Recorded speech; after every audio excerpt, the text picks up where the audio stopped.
Halo teman-teman, perkenalkan nama aku Syifa Yuni Manyari. Aku berasal dari kelas 2025A dengan NIM 25040564230. Di sini aku ingin menyampaikan tugas, yaitu hasil dari analisis kampanye yang kemarin.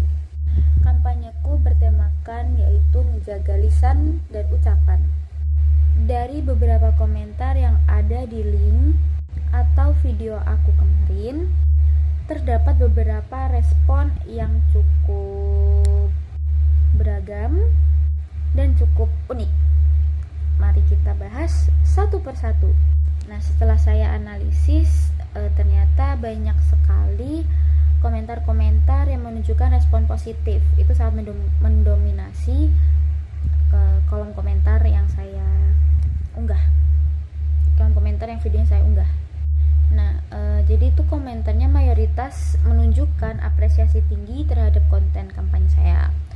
Nah, kata-kata seperti keren banget, nah mantap kak, berfaedah dan edukasinya bagus. Jadi bukti kuat kalau pesan yang saya sampaikan itu berhasil diterima dengan baik oleh para audiens. Nah, di sini juga ada nilai edukasi yang diakui oleh penonton. Saya menganalisis banyak komentar yang menyoroti aspek edukatif, misalnya edukasinya bagus banget dan sangat mengedukasi dan mudah dipahami. Ini berarti konten kampanye kami enggak cuma menghibur, tapi juga memberi dampak pembelajaran nyata buat penontonnya. Nah, selain itu banyak juga yang menyoroti cara penyampaian saya yang dianggap lembut dan mudah dipahami. Beberapa penonton bahkan menuliskan kalau pembicara atau saya di video tersebut itu soft spoken banget dan penjelasannya detail. Ini berarti pembicara berhasil menarik perhatian audiens lewat gaya bicara yang santai, juga sopan, tapi tetap jelas. Hal ini penting banget karena penyampaian yang enak didengar itu bisa membuat pesan kampanye lebih efektif dan menyentuh hati penonton. Dari analisis saya, ada yang menarik, yaitu salah satu komentar juga menyinggung isu sosial yang relevan dengan generasi muda, terutama Gen Z.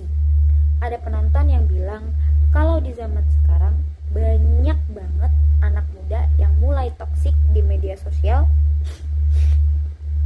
dan kampanye ini dinilai sangat bagus karena bisa jadi pengingat untuk lebih bijak dalam berucap dan berlisan. Dari sini bisa disimpulkan kalau kampanye ini tepat sasaran karena mampu menyentuh persoalan yang sedang nyata terjadi di kalangan remaja, yaitu bahasa toksik di media sosial.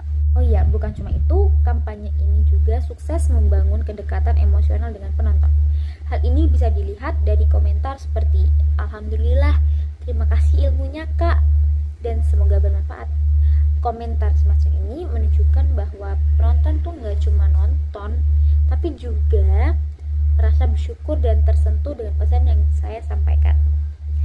Ini bukti kalau konten kampanye tuh bisa punya nilai moral dan spiritual yang bisa dirasakan secara langsung. Secara keseluruhan, berdasarkan komentar-komentar tersebut, saya analisis bisa disimpulkan bahwa kampanye ini sangat berhasil dalam menyampaikan pesan edukatif, membangun kesadaran sosial, dan memberikan pengaruh yang positif bagi masyarakat.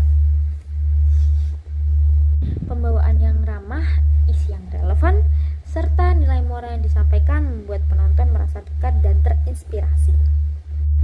Jadi, dari hasil analisis ini, kita bisa melihat bahwa kampanye seperti ini seharusnya terus dikembangkan karena mampu menjadi contoh nyata bagaimana sebuah konten di media sosial bisa menjadi alat edukasi yang efektif, menyentuh hati, dan memberikan perubahan positif terutama bagi generasi muda saat ini. Semoga kampanye seperti ini terus dikembangkan karena jelas bisa jadi media pembelajaran efektif, positif, dan inspiratif. Selain mengingatkan kita untuk lebih bijak dalam berbicara, kampanye ini juga mengajarkan kita buat lebih sadar bahwa setiap kata itu punya dampak. Oke, akhir kata, Semoga pesan dari kampanye ini bisa kita terapkan dalam kehidupan sehari-hari, bukan hanya didengar, tapi juga dirasakan dan dilakukan. Karena perubahan kecil seperti menjaga lisan dan sikap bisa jadi langkah besar buat menciptakan lingkungan yang lebih baik dan saling menghargai. Terima kasih teman-teman. Bye-bye.